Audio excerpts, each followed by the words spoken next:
not having this conversation because your world needs to be saved, or your planet is in peril, or you'll be in trouble if you don't hear this. You're all doing just fine. It's all working out great. Really, it is.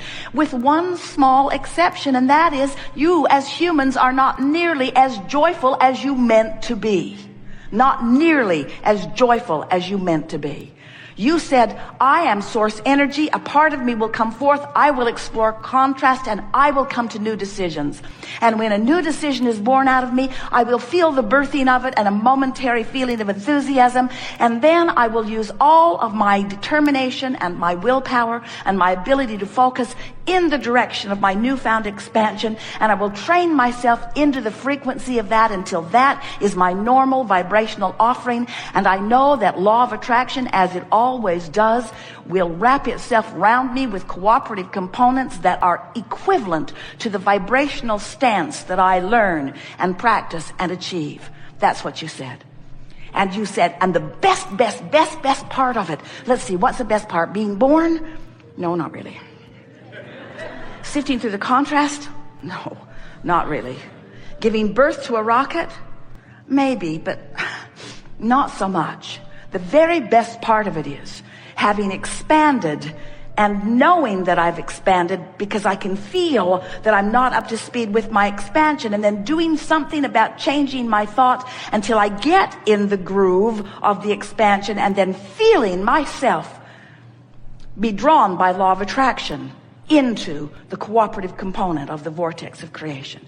That's the best part, you said, again and again. And you know that because you're always looking for adventure. You love that thrill of coming into alignment. You adore the feeling of relief. You tense and agonize against negative stuff. In other words, you know that you want to feel good. The reason that you want every single thing that you want, there's no one who wants anything for any other reason than that they believe they will feel better in the having of it.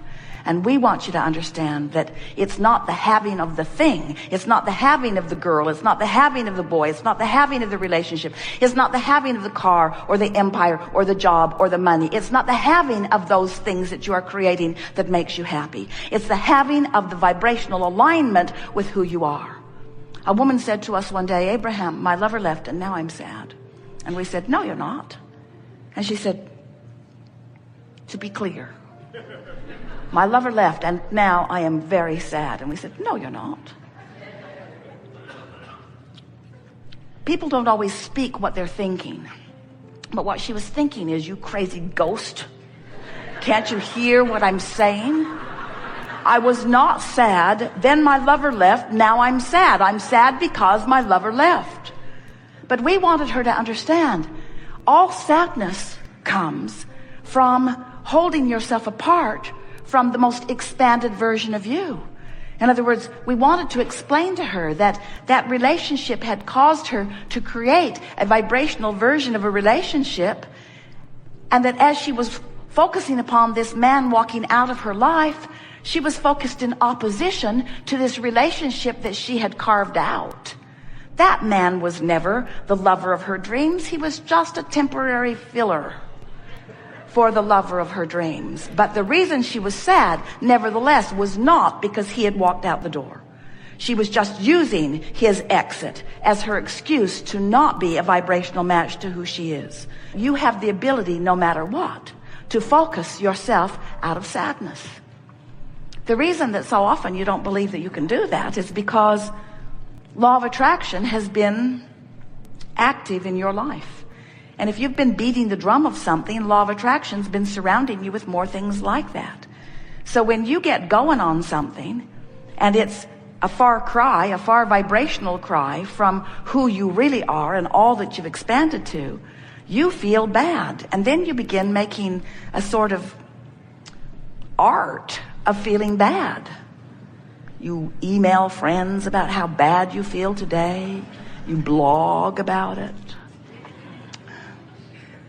You talk to your friends about it. You think about it. Someone said to us, it feels like my thoughts are thinking me. It doesn't feel like I have any control over my thoughts. I try to think more positive thoughts, but I just keep going back and going back and going back. And that's really what we're going to talk about here today. We want to show you how If you stop doing that thing you do that's holding you apart from who you are, you'll move easily back to who you are. You don't have to. In fact, it's not even possible. It's certainly not a good idea to take something that's really bothering you, and in the middle of it really bothering you, try to talk about it in a shiny, brighter, fluffier way. Because the more you try to do that, the more it will just backlash, and the more you will defend your negative position.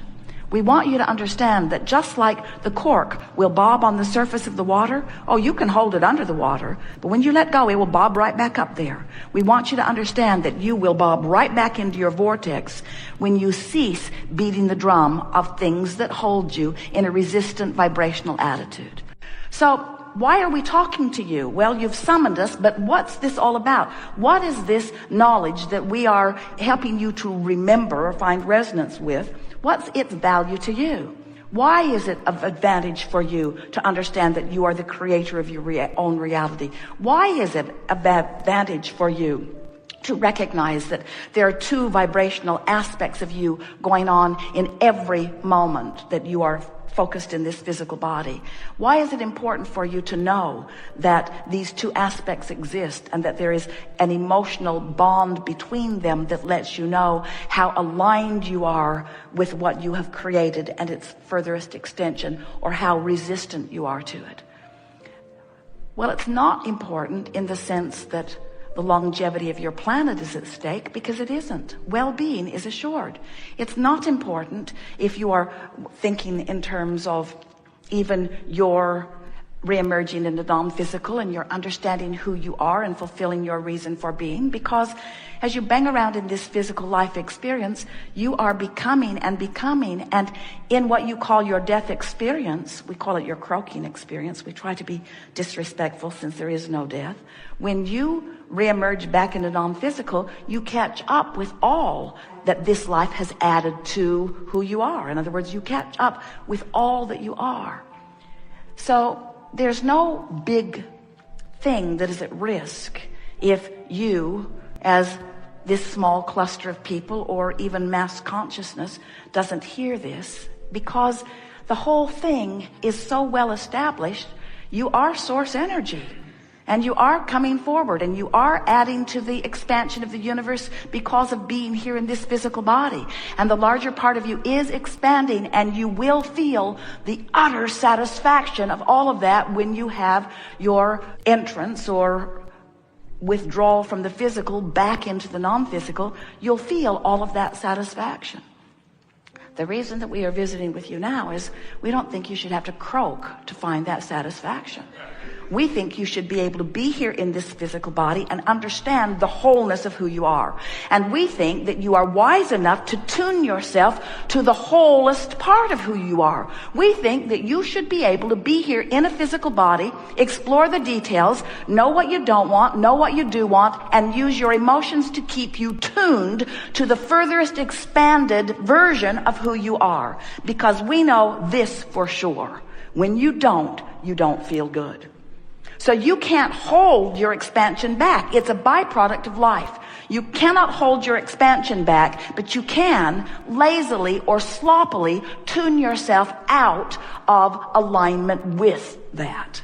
And when you do, you feel crummy. When you do, you get sick. When you do, you don't like life. When you do, you feel fear, you feel hate, you feel anger. You feel all of those things that are just emotional indicators or physical manifestational indicators of thinking by default, really. Just thinking because it's in front of you. It'd be like sitting in front of your television and there's a program on and someone comes in and says, "What is it?" And you say, "I don't know, but it's really miserable." And they say, "Why don't you change the channel?" And you say, "What?" I never change the channel. I just come into the room and I sit down and I watch what's there. And then I comment on it. I'm just letting you know, this particular thing is really awful.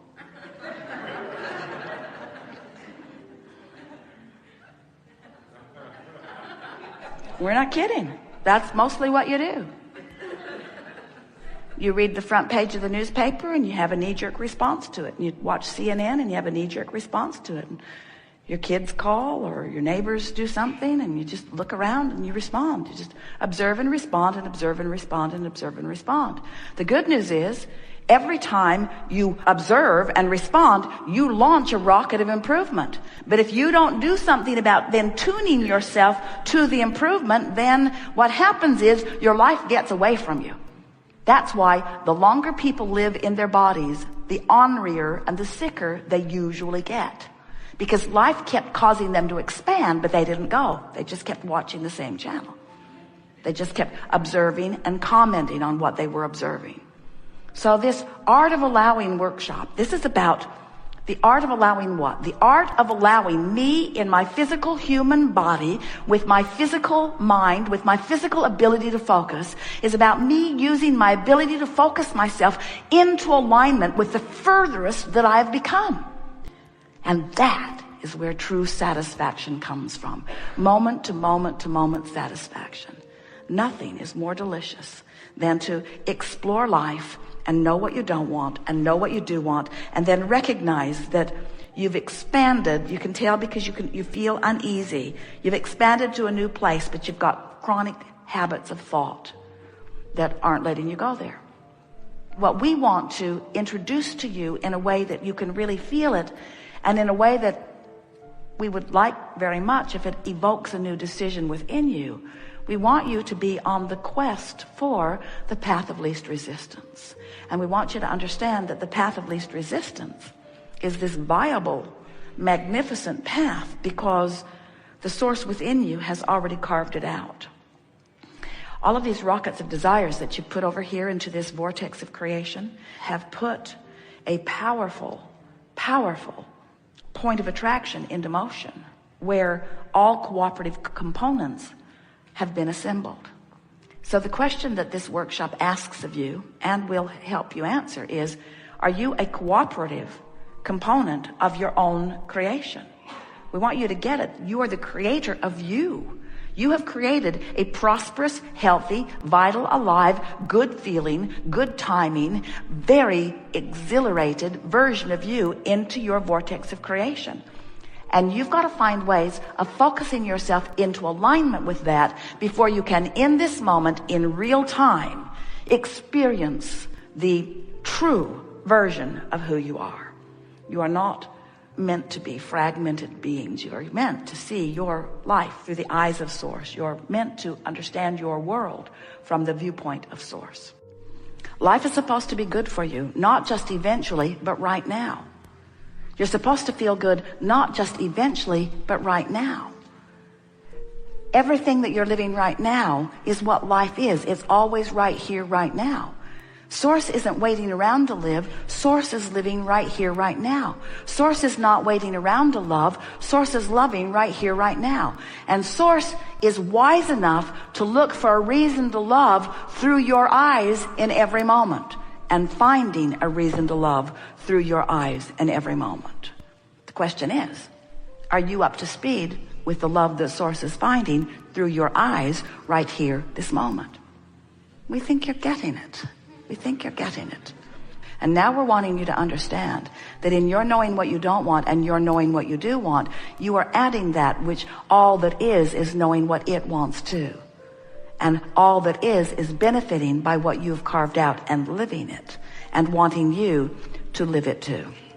And you can, as long as you get your horse in front of your cart, which is to say, as long as you say, nothing is more important than I feel good.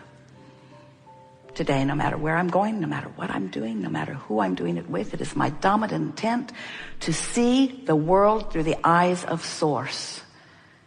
And Source is saying back to you, and we are now seeing the world in a newly defined perspective because of what you just lived just now.